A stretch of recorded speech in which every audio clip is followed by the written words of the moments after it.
सौगात मोदी में मैं हिंदू समाज से पूछता हूं, कभी होली के मौके पर, दिवाली के मौके पर, किसी और खास मौके पर इन्होंने कोई सौगात, मोदी साहब तो अभी थोड़े दिनों के हैं, भारतीय जनता पार्टी दीपक के जमाने से बताइए आज तक कभी कोई सौगात हिंदुओं को दी गई हो तो बताइए। ये सौगात नहीं है, ये देश के पैसे की बर्बादी है। 160 करोड़, तकरीबन 160 करोड़ रुपया ये बर्बाद किया गया है सिर्फ इसलिए कि हमारा फोटो मुसलमानों के घरों घरों में पहुंच जाए। अपना फोटो पहुंचाने के लिए 160 करोड़ रुपए बर्बाद किए गए हैं। मुसलमान नहीं तो जो खुश हैं या नहीं है सौगात मोदी से? भाई, इससे बड़ी बड़ी किट्स रोजाना हमारे यहाँ तकसीम हो रही हैं, रोजाना हम तकसीम करते हैं, हमारे लोग तकसीम करते हैं। नवरात्रों में इससे बहुत बड़ी बड़ी, नवरात्रों में इन्हें तकसीम करना चाहिए, नवरात्रों में तकसीम करवाओ। मुसलमानों को क्या जरूरत है? मुसलमानों की, जब मुसलमान तुम्हें पसंद नहीं, कपड़ों से पहचान करवाते हो और फिर कपड़े देते हो, इसका मतलब यह कि कपड़ों से अब पहचान हो नहीं पा रही है, शायद इसलिए फिर नए कपड़े भेजे कि ईद से दोबारा से पहचान करेंगे। है कि हिंदू तो चलिए नाराज नहीं है कि सौगात मोदी बांटी जा रही है, मुसलमान खुश है या नहीं है? मैं तो ये कहता हूँ कि हिंदू को किसी सूरत से खुश करो। हिंदू खुश नहीं है हिंदुस्तान में। मैं ये कहता हूँ, आपने देखा होगा कि सदियों पुराना जजिया कर बार बार चर्चा में आता है। जजिया कर का जिक्र इसलिए किया जाता है ताकि जीएसटी पर आप लोग बहस ना कर सको। और जीएसटी से नुकसान मुसलमान को नहीं है, क्योंकि मुसलमान तो मजदूर है, बड़े कारोबारी तो सब आप लोग हैं। हिंदू समाज के लोग कितने परेशान हैं। ये जो मोदी का जीएसटी, औरंगजेब का जजिया, ये बराबर है। वो हिंदुओं को, वो मुसलमानों को नुकसान पहुंचाने के लिए था और हिंदुओं को फायदा पहुंचाने के लिए किया जा रहा है। औरंगजेब ने जो किया, मैं थोड़ी देर के लिए मान लेता हूं कि जो कुछ भी इल्जाम औरंगजेब पर लगाए जा रहे हैं या मुगलों पर लगाए जा रहे हैं, वो तमाम के तमाम सच्चे हैं। मुगलों ने हिंदुओं को मारा है, मुगलों ने हिंदुओं को काटा है, मुगलों ने मंदिर को तोड़ा है, लेकिन वो कौन थे? गैर थे।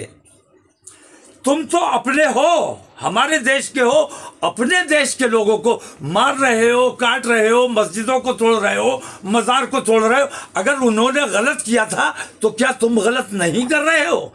अपने गिरेबान में झांको, उससे ज्यादा गलत तुम इसलिए कर रहे हो कि वो गैरों के साथ कर रहे थे, तुम अपनों के साथ, अपने हिंदुस्तानियों के साथ कर रहे हो। अगर पर्सनल लॉ बोर्ड को या मिल्ली तंजीमों को अगर तकलीफ महसूस करनी चाहिए थी तो सीओ संभल के मुतालिक एक सीओ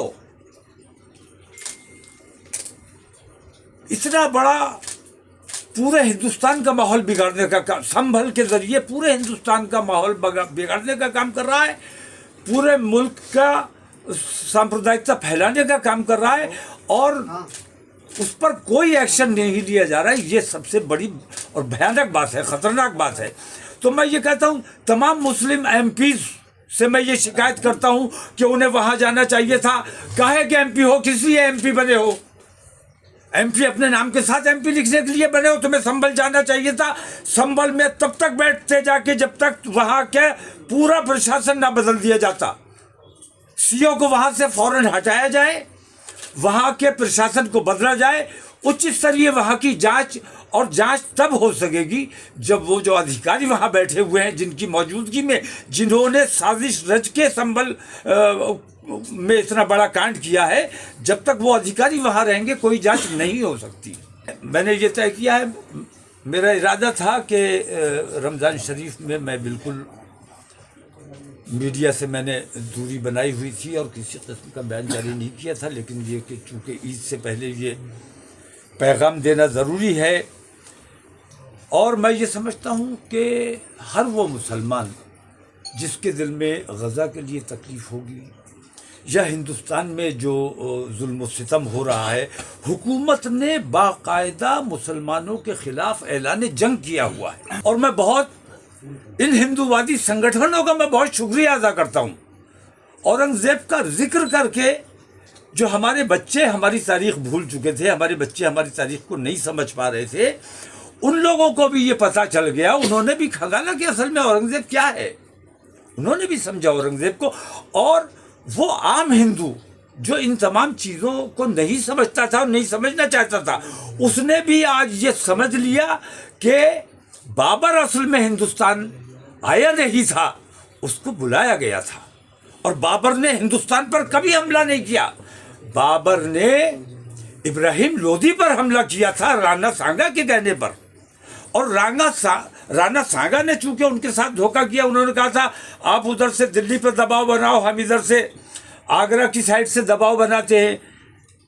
राणा सांगा की कोशिश ये थी कि बाबर आए यहाँ, हमला करे, और जो वादा किया था वादा खिलाफी भी की। उन्होंने आगरा की तरफ से हमला नहीं किया, सिर्फ उन्होंने ये चाहा कि ये दिल्ली को तहस नहस करे, लूटे और लूट के चला जाए और उसके बाद हम वहाँ कब्जा कर लें। लेकिन उनकी महाराणा सांगा साहब की इस